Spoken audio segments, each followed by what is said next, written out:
Hey there, folks. Welcome to Spectrum Pulse. We talk about music, movies, art, and culture, and it's Billboard Breakdown.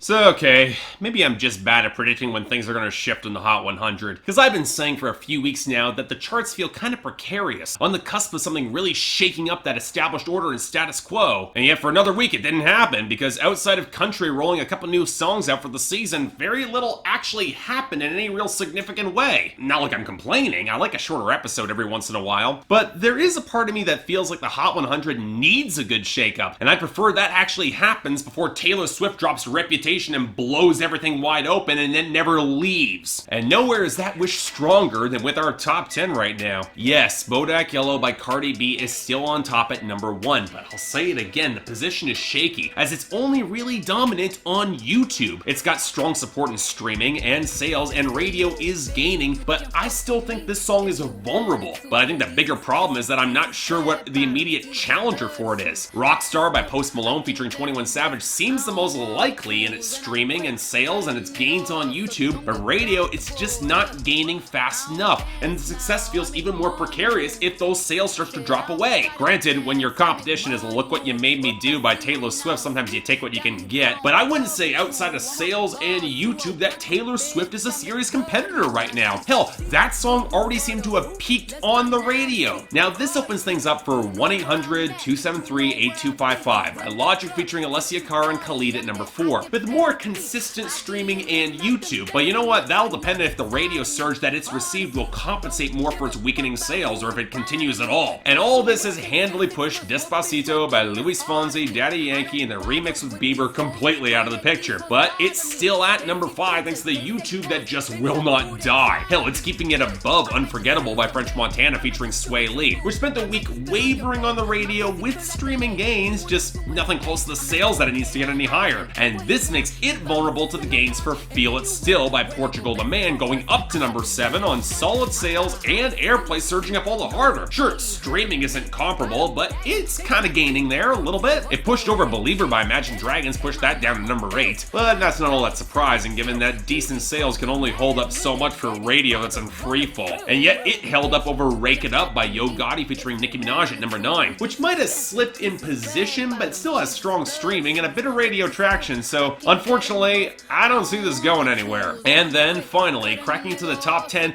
likely in build-up to the album, it will probably get higher, Sorry Not Sorry by Demi Lovato at number 10. Well, what's actually fairly interesting is that it's got fairly robust positions in all channels. It could readily get even higher on good radio and sales coming off the album bomb. Still, not all that good of a song, but it's got promise. I would expect to see this stick around. And yet, on a different note, let's go through our losers and dropouts. Really only 2 of substance here. Mask Off by Future finally drops out, along with Drinkin' Problem by Midland, which I personally find a little bit amusing given that I just did my special comment on the group last weekend. Granted, given the timing, I can't really take credit for this falling out, so let's move on to our losers, and for the most part, not all that surprised. Continuing to lose traction from the album bomb a few weeks back, we have Jocelyn Flores by XXXTentacion down to 64, and Sauce It Up by Lil Uzi Vert down to 79. And on top of more junk losing, we have Whatever You Need by Meek Mill featuring Chris Brown and Ty Dolla $ign down to 90, and Curve by Gucci Mane featuring The Weeknd falling to 92 off that debut last week, which is good because the song sucks. And outside of that,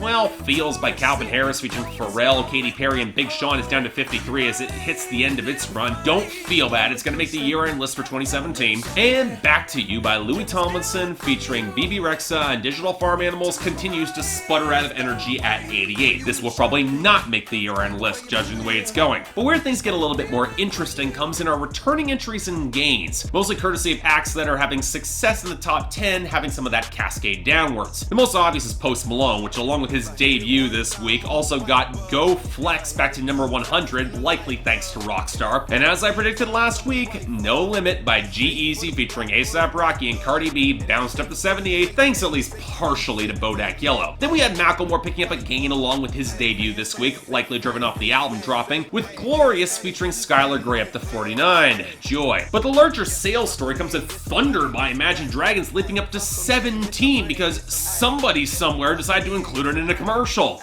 Seriously. Now the rest of our gains, they don't really surprise me much. DNA by BTS becomes the most successful K-pop group song in Hot 100 history at 67. I guess that's kind of notable. Fix a Drink by Chris Jansen goes to 81 because country radio is rotating in the fall songs. Perfect by Ed Sheeran rise up to 58 off the return because adult alternative radio needs something dull to fill up space. And Gucci Gang by Lil Pump continues to rise up to 52 because apparently somebody up there hates me. Now thankfully, Havana by Camila Cabello featuring Young Thug regained momentum to 44. Shame that's likely gonna get stuck between years for the Hot 100 counting for year-end lists, because as a hit pop song, it's still pretty damn good. I just hope it actually sticks around longer to actually make one of those year-end lists. Again, I like it. But now on to our new arrivals, starting off with number 98, Plain Jane by A$AP Ferg. Check in with me and do your job.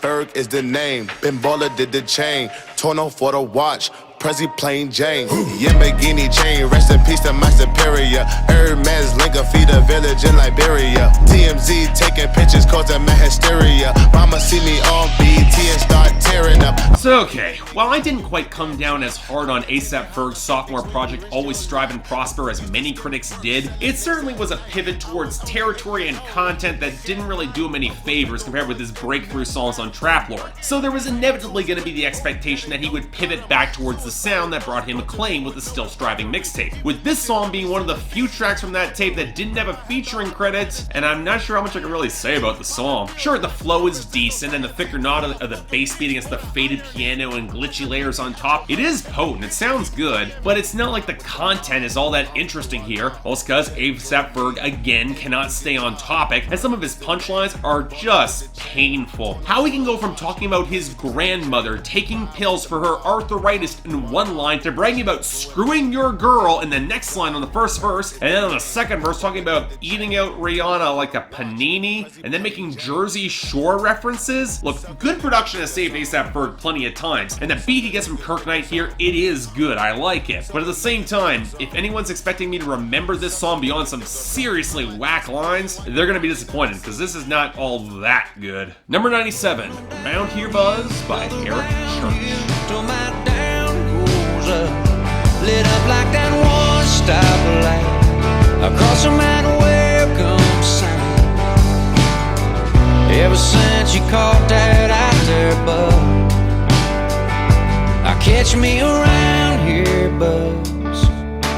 So I gotta admit, I'm a little bit surprised that Eric Church is still trying to milk out singles from Mr. Misunderstood. That record dropped nearly 2 years ago in 2015, and while I'm still a really big fan of it and made my year-end list for albums that year, why are we going with this instead of Mistress Named Music, which is easily more interesting and more potent of a song? I get not going with Knives in New Orleans, it might be a little bit too experimental for the mainstream, but Round Here Buzz, it is a lesser cut from the album, and this is what happens when you get this deep into singles on a record with only 10 songs. Now that's not saying that Round Here Buzz is a bad song at all. It nails the wistful melancholy of lonely drinking by yourself in a small town, thinking about that girl who left you behind to go to the city, and Jay Joyce manages to punch up the guitar texture with enough subtlety in the bigger mix to capture the mood without overpowering things. It sounds really good, but I won't deny that the percussion can feel a little bit stiff, and that the song feels a little bit underwritten overall, and that the hook pulls melodic phrases from Talladega, or that Jason Isbell, B-Trap Town, and Jake Owen's LAX do this sort of song and themes a fair bit better, but you know what? At the end of the day,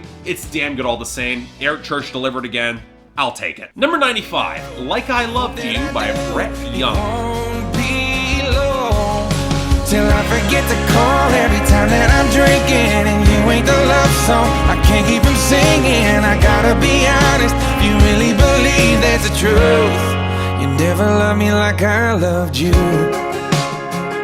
You know, there's a part of me that's a little bit amazed that Brett Young has had so much success in 2017 as he has. Yeah, for the most part, I'm kind of fine with it. Sure, it's pretty lightweight pop country in both the production and the writing, but Brett Young has sincerity and knack for good melodies, and the production does feel like country, albeit more on the pop side, and I've liked both the songs that have crossed over this year, so what do we get this time around? Honestly, this might be the first track I've heard from him that I actually dislike, but oh boy, it's a doozy in that department. And again, big problems in the writing. Aside from rather awkwardly structured verses, this is a song set up in a breakup where the girl's trying to let Brett Young down easy, and he's taking it real badly. Basically saying that if she believed this could end cleanly, she must never have loved him as much as he loved her, and that she must never have had real feelings for him, and they can't be friends now, and wow, this feels sour coming from him. And you know what, that could have worked. There's a place for this sort of bitterness in music if executed well, but opening up with these jaunty piano chords, a very smooth touch of organ, pedal steel, and electric guitar, and a hook that doesn't really capture any sort of darkness or bitterness or any bite at all, really. It's this instrumentation that feels way too sanitized to match the content, and Brett Young's delivery doesn't really help. Earnestness he can play well, but this comes across as oddly petulant in a really unattractive way. So yeah, okay, Brett Young, I like your stuff, but I hope we don't get any more of this, and that this does not get big as your other hits, because frankly,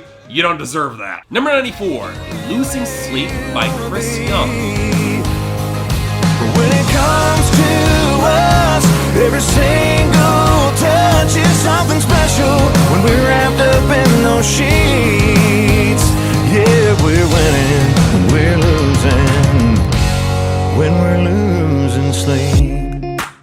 I'll admit there's a part of me that kind of feels bad for Chris Young. He left and kind of been in the lurch after a surprisingly good bro country pivot in 2013 that left his attempt to pull things back to his more adult alternative leaning bass on I'm Coming Over in 2015 feeling like a bit of a bland regression. But okay, maybe he'd find his footing a few years later, despite working with the same set of producers and co-writers, and I don't even think I can finish this sentence. Look, Chris Young, he has a great voice with phenomenal liquid tone. I like this guy singing. So why anybody thinks he sounds good next to a very clipped guitar progression and blocky drum machines on the verses, and a hook that flattens out all the tone to center a fizzy cymbal tone and whooshing synth textures instead, that's absolutely baffling to me. It doesn't work with his voice, especially as this is a hookup song. This isn't Brad Paisley, you can't just play it off like a joke, and even Brad Paisley had more groove than this does. It just feels clumsy and awkwardly produced. But the most frustrating thing, I'm not surprised by this. If you don't change up your crew, you're not gonna fix these sort of problems. And that's not a good sign going into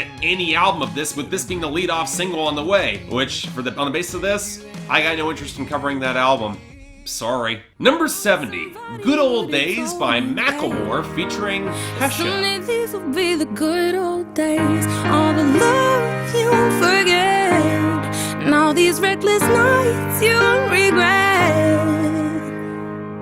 Someday soon your whole life's gonna change, you'll miss the magic of these good old days. You know, of all the songs that charted this week, this is the one that caught the most interest from me. Apparently, they met through Ryan Lewis, who produced Praying for Kesha, but she's never really been a go-to artist for hooks in the past, and I was kind of fascinated to see how she would play off of Macklemore. And, well, it's surprisingly tough to say. Well, it's because I'm not sure that either artist brings out the best in each other. Kesha, she sounds surprisingly restrained here. And while Macklemore brings some decent detail to the first two verses in capturing nostalgia and wistful missed opportunities, mostly because of his own alcoholism there, I tend to like both artists when they cut loose a little bit more, bring more intensity. And a somber track anchored more in piano and strings doesn't really do that. Hell, I kept expecting the production to really explode at some point given the more propulsive beat in the low end, but like with the content, it's a track that sits in a very middle ground of contentment, and that doesn't exactly make for anything that's all that interesting or any drama. And outside of Kesha's chorus bizarrely feeling 2 bars short, there's just not a lot here that's all that interesting. I mean, it's passable, and I'll take it over Glorious, but can't really see myself remembering it either.